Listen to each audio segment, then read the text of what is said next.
Hello traders, welcome to my YouTube channel trade with Aditya. I hope you are doing great. आज हमने देखा again market में gap down हुआ, उसके बाद बीच में कुछ टाइम के लिए अराउंड 10 साढ़े 10 बजे के आसपास ये देखो आप यहाँ पर इस जगह पे ग्लिच भी हुआ था कुछ टाइम के लिए, प्राइसेस फ्रीज हो गए थे। तो खैर, तो ये इसके बाद हम लोगों ने देखा मतलब जो गैप डाउन था वापस कंटिन्यू रहा और वीकनेस बनी रही मार्केट में। एंड ऑफ द डे आपने देखा होगा मार्केट में और फॉल आया, थोड़ा बहुत रिकवरी लास्ट में आया भी, बट उसको कुछ खास रिकवरी नहीं कह सकते। वापस से जहाँ से फॉल आया वहाँ तक रिकवरी हुई। आप देख सकते हो ये 1 मिनट टाइम फ्रेम का चार्ट आपके सामने खुला हुआ है। तो यहाँ पर एक चीज़ मैंने शेयर की थी और मैं अभी कुछ दिनों से ये बात कह भी रहा हूँ कि आप एक रात पहले से आज मैं एनालिसिस करके कुछ भी आपके साथ शेयर करूंगा। बट मार्केट जिस तरह से काम कर रहा है उसमें प्राइस एक्शन तो बहुत ज़्यादा अंतर नहीं पड़ रहा उससे। यानी आपको इंट्राडे में मार्केट को एनालाइज करना पड़ेगा और उसके अकॉर्डिंगली आपको ट्रेड लेना पड़ेगा। तो समवेयर अराउंड दिस वेट, मैंने यहाँ पर ये जो ब्रेकडाउन आया था इस जगह पे कहीं पे मैंने शेयर किया था कि ये जो अभी ब्रेकडाउन आ रहा है ये कुछ ज़्यादा कन्विंसिंग नहीं लग रहा है मुझे। उसके बाद देखो आप यहाँ पर प्राइस ने ऊपर 1 सेकेंड, प्राइस ने ऊपर का मूव भी दिया, 100 सवा 100 पॉइंट 150 पॉइंट का मूव दिया। उसके बाद जो रिजेक्शन आया यहाँ पर देखो, उसके बाद जो रिजेक्शन आया दैट वाज कन्विंसिंग। क्यों? क्योंकि यहाँ पर देखो मैं बताता हूँ यहाँ पर क्या दिखा था मुझे, जो मैंने ये शेयर किया था। कुछ लोगों का ये क्वेश्चन भी था कि यहाँ पर क्यों आपने कहा वापस से एक रिवर्सल भी आया। ये कैंडल्स के फॉर्मेशंस देखो, ठीक है, यहाँ पर तो ठीक है वीकनेस दिख रहा है, बट यहाँ पर कैंडल्स के फॉर्मेशंस देखो, ये वीकनेस का साइन है। और उसके बाद यहाँ पर बुलिश इनगल्फिंग कैंडल भी बना है, उसके बाद बड़ा कैंडल बना है। उससे पहले भी स्ट्रक्चर अगर आप देखोगे ना, स्ट्रक्चर इस तरह का है, इस तरह का स्ट्रक्चर है। वेट, ये इस तरह का स्ट्रक्चर है। 1 सेकेंड, मैं यहाँ पे दिखाता हूँ, कुछ इस तरह का स्ट्रक्चर है। तो अगर आप रेगुलर बेसिस पे मार्केट को स्टडी करो तो ये स्ट्रक्चर ऐसे ऐसे नहीं टूटता है इस तरह से। इसको अगर टूटना होगा तो एक बार ऐसे करेगा, ऊपर जाके वापस यहाँ से टूटे, then that will be more convincing. क्यों? क्योंकि मल्टीपल टाइम रिटेस्ट एक बार बायर्स को ऊपर ले गए, सेलर्स भी ऊपर आने दिया सेलर्स ने, और क्या किया यहाँ पर बायर्स को ट्रैप किया। जब बायर्स फाइनली ट्रैप हो गए देन ओनली यहाँ पर से रिजेक्शन आता है, उसके बाद मार्केट फॉल करता है। ये जनरली ऐसा क्यों होता है? कई बार मैंने कहा है कि जब तक ज़्यादा लोग ट्रैप नहीं होंगे, मैक्सिमम लोग, तब तक जो सेलर्स हैं या फिर बायर्स, तो अगर सेलर्स को ट्रैप करना है तो बायर्स की बात बायर्स ट्रैप करते हैं, और बायर्स को ट्रैप करना है सेलर्स ट्रैप करते हैं। तो जब तक अपोजिट साइड के मैक्सिमम लोग ना फंसे तब तक बड़े प्लेयर्स कैसे पैसा कमाएंगे?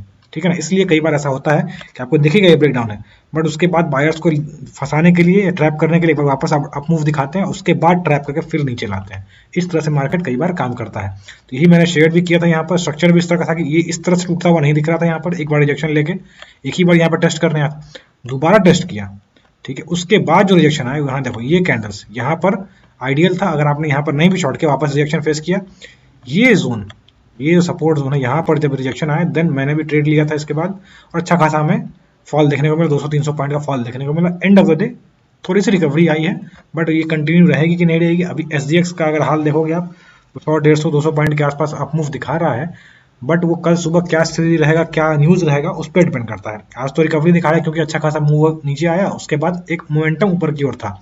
उस मोमेंटम को चेज करने के लिए SGX में दिख रहा होगा आपको अप मूव, बट कल के दिन इतना अप मूव मेंटेन रहेगा या नहीं रहेगा, ये कल सुबह आपको मालूम चल पाएगा जब मार्केट खुलेगा तब। क्योंकि अभी कुछ भी पिछले दिन के मुकाबले, पिछले दिन से कंपेरिजन में अगले दिन नहीं हो पा रहा है कुछ भी। मतलब आप दिख रहा होगा कि मार्केट स्टेबल है, अगले दिन बहुत बड़ा गैप डाउन हो जाता है। इसलिए मैं बार बार कह रहा हूँ कि अभी इंट्राडे में आपको प्राइस एनालाइज करना सीखना पड़ेगा। पिछले दिन की स्टडी जरूरी नहीं है मैक्सिमम डेज पे कि काम आए। ठीक है ना। चलो अब बात कर लेते हैं कल के लिए क्या इंपॉर्टेंट लेवल्स रहेंगे हमारे लिए। एक चीज मैंने शेयर किया था यहाँ पर समवेयर अराउंड दिस, इस जगह पे कुछ ऐसा शेयर किया था मैंने कि एक हेड एंड शोल्डर बनता हुआ दिख रहा है यहाँ पर ऐसा, ठीक है।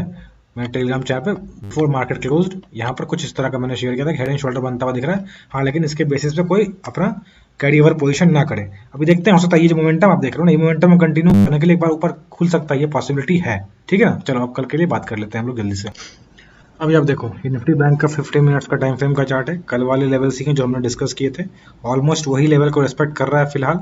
देखते हैं अभी कल के लिए क्या एक्सपेक्टेशन है। सिर्फ एक एडजस्टमेंट यहाँ पे आपको करना है, मैं दिखा देता हूँ यहाँ पे। ये जो जोन हमने बनाया था 33,000 का, समवेयर अराउंड दिस, तो ये आपको जोन कंटिन्यू रहेगा।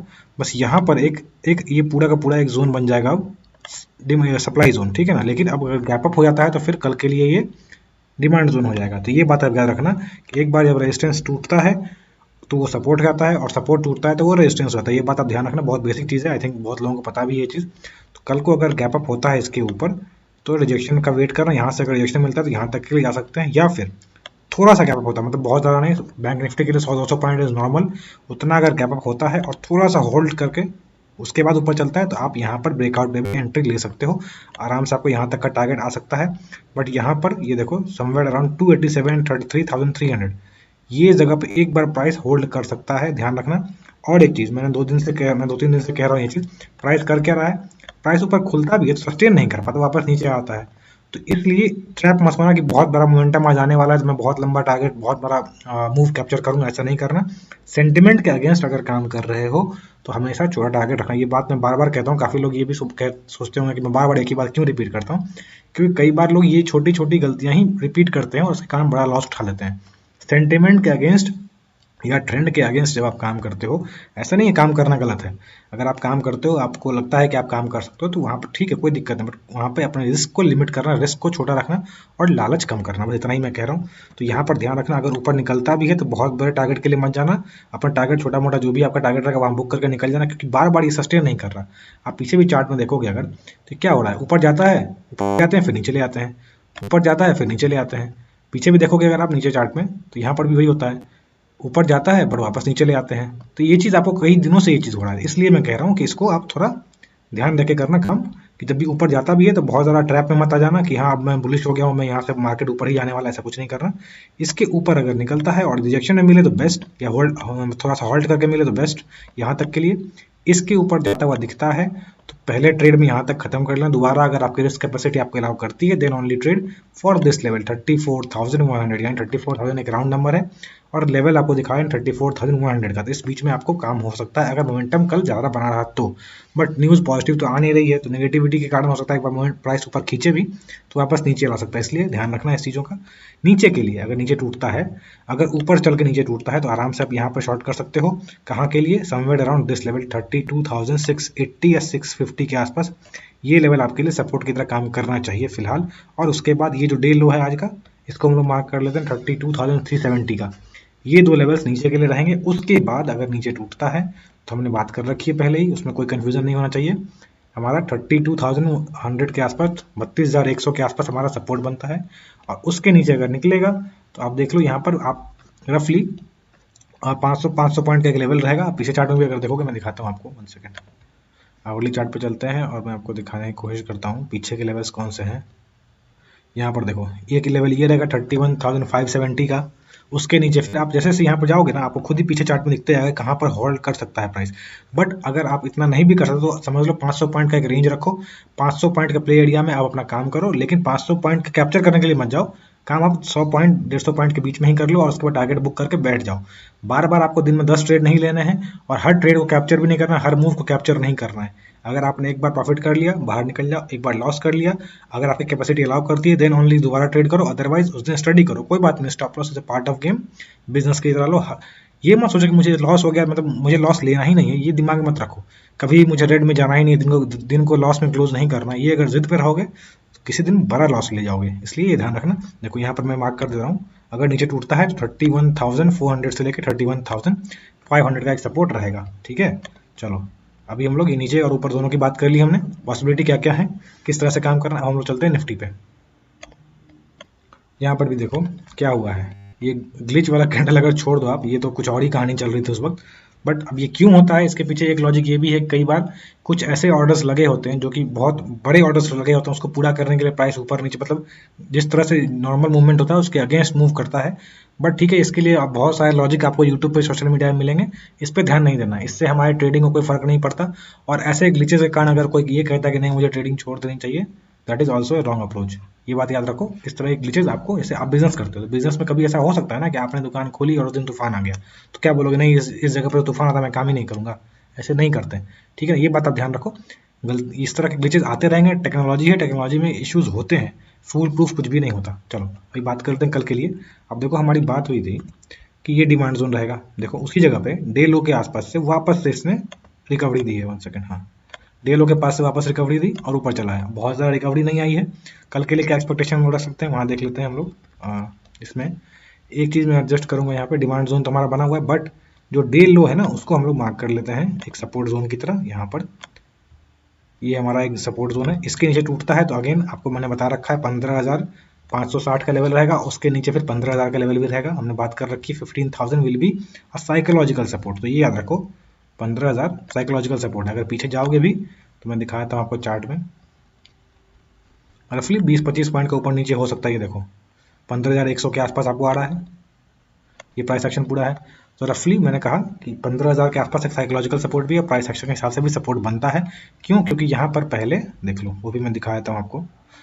1 सेकेंड, हाँ जी, यहाँ देखो, यहाँ पर प्राइस किस तरह से टाइम बिताया है।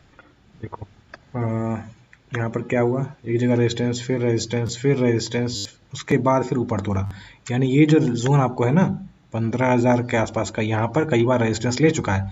Therefore it should act as support for now. इसके नीचे हमारा असली जोन जो आता है ये वाला, क्योंकि यहाँ पर प्राइस ने अच्छा खासा टाइम बिताया था। बट फिलहाल के लिए यहाँ पर 1 सेकेंड, ये जो डिमांड जोन है इसको यहाँ पर प्राइस को होल्ड करना चाहिए फॉर सम टाइम। ये बात याद रखना। ये पूरा यहाँ पर इस जगह पर प्राइस ने 2 महीने गुजारे थे यहाँ पर समवेयर अराउंड दिस, ये देखो। इसलिए ये जोन इंपॉर्टेंट है। मैंने कल भी बताया था यहाँ पर प्राइस होल्ड कर सकता है। चलो अब कल के लिए हम लोग देख लेते हैं, वापस चलते हैं 15 मिनट पे। मैंने बता दिया ये अगर टूटता है तो नीचे के लिए 15,560, 15,500 यानी 200 पॉइंट का प्ले एरिया मिलेगा, आराम से वहाँ पर शॉर्ट कर सकते हो। ऊपर अगर टूटता है तो कहाँ के लिए हम लोग, कहाँ से हम लोग निकलेंगे, मतलब ब्रेकआउट पे ट्रेड करेंगे ये लेवल समवेयर अराउंड 15,900 या 16,000 रफली मान लो। 16,000 एक साइकोलॉजिकल रेजिस्टेंस रह सकता है। एक बार अगर ये लेवल टूटता है नीचे से खुल के, याद रखो नीचे से खुल के, अगर गैप अप हो जाता है तो फिर खेल कुछ और हो जाएगा। फिर वहाँ पर आपके लिए मेरा सजेशन रहेगा कि आप वेट करो रिटेस्ट का, उसके बाद ऊपर काम करो। देखो ये बात मत सोचो कि मार्केट चला जाएगा कहीं पर, कि मैंने अगर खुलते ही ट्रेड नहीं लिया तो फिर मिस हो जाएगा। जैसे ये जब गिरा तो बहुत लोगों को ये फोमो था कि ये मिस हो गया मेरे से, और मेरे से अपॉर्चुनिटी मिस हो गया। बट उसके बाद वापस से मौका दिया ना, निफ्टी बैंक में मैंने दिखाया आपको। आप स्टडी करते रहोगे, मार्केट को ऑब्जर्व करते रहोगे, तो मार्केट मल्टीपल ऑप्शंस देते हैं, अपॉर्चुनिटीज देते हैं। कभी बाई साइड का, सेल साइड का, दोनों साइड का अपॉर्चुनिटीज आपको मिलेगा। बट हड़बड़ी में और जल्दबाजी में काम नहीं करना है। अगर उस दिन ट्रेड नहीं मिला आपके स्टडी के बावजूद तो कोई बात नहीं, अगले दिन मिलेगा आपको। और स्टडी आपकी वेस्ट नहीं जाएगी, ये बात मेरा भरोसा रखो आप, ठीक है। अभी रिटेस्ट पे काम करो, और यहाँ पर ऊपर निकलता है तो यहाँ तक के लिए जा सकता है, ये गैप फिल करने के लिए यहाँ पर आ सकता है, एक बार टच करने के लिए।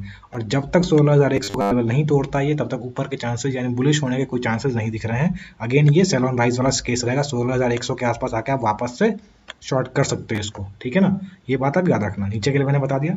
चलो तो दिस वॉज इट ट्रेडर। और रही बात स्टॉक्स की, तो मैंने कुछ स्टॉक्स फिल्टर आउट किए हैं, अभी मैं स्टडी कर रहा था, मैं उसकी separate video, brief video chart share कर दूंगा लेट नाइट तक अगर पॉसिबल हुआ तो, ठीक है ना।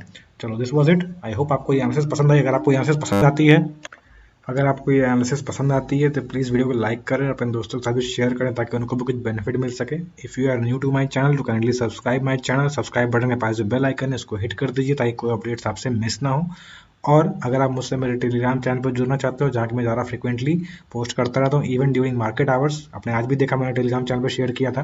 तो अगर आप वहाँ पर नहीं हो तो प्लीज़ डिस्क्रिप्शन में लिंक मिलेगा आपको, वहाँ जाकर मुझसे जुड़ सकते हो। वहाँ पर मेंबर्स अपने सवाल भी पूछते रहते हैं, हम लोग डिस्कशन वगैरह भी करते हैं वहाँ पे, ठीक है। चलो, thank you for watching, keep learning.